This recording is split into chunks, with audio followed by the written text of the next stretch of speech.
Thanks for having me today. So I lived in DC for 10 years, and I like it here.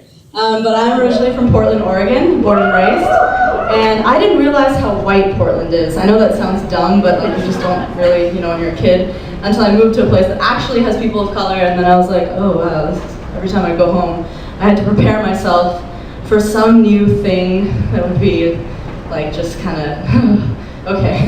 Because Portland has that echo chamber of whiteness, that self-preserving, like self-upholding whiteness. Like they have an artisanal mayo store, like unironically, like all the mayonnaise. And I think Portlandia is honestly just a documentary. I don't even think they have like a budget, they just like walk around and film us. So, that's how Portland is. But whenever I go home, I like to check out the culinary scene. It's really good. And there was this great new restaurant everyone was raving about that was really just off for me. So let me tell you how I think this person got there. So how most of us will travel to another country outside the United States if we're so lucky, and taste the food and enjoy the culture, maybe like take a couple like really awesome Instagram pictures and then come home and just call it a great trip. Some white people, I found out, will go to other countries and bring back the food and start restaurants of cultures that are not their own at all. And so that colonialism gene is alive and well in DNA. But this white boy just did that. He went to India for 2 weeks and he walked around and tried street food and came back and opened a restaurant. And the name of this restaurant is Bollywood Theater. What does that mean, really? Okay, so as an Indian American person, I was like, I have no idea what food they're going to serve.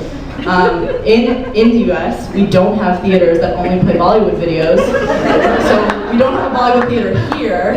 And in India, where we only watch Bollywood movies, we just call them theaters. So I have no idea what to expect out of this restaurant.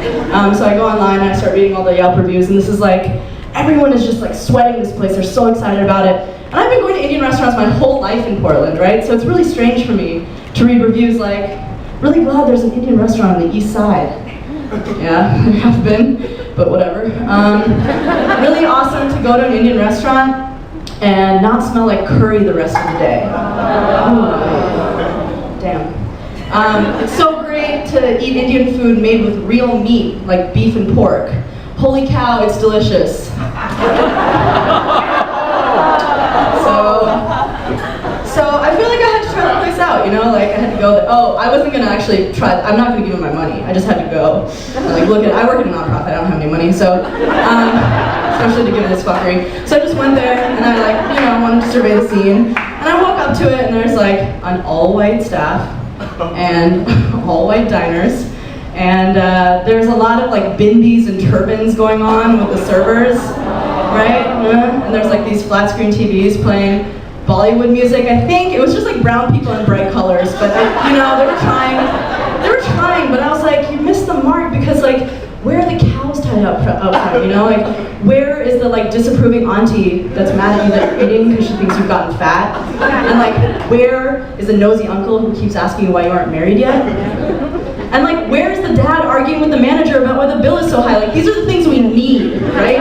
We need these things, those little touches of authenticity go a long way. And you're just not getting them. So I was upset. I was upset afterwards, like I knew I would be. And so I had to just go and talk to people that I knew would understand. So my sister was home visiting from Seattle. She lives in Seattle now. And so I went to my mom's house, hung out in the kitchen with my mom and my sister.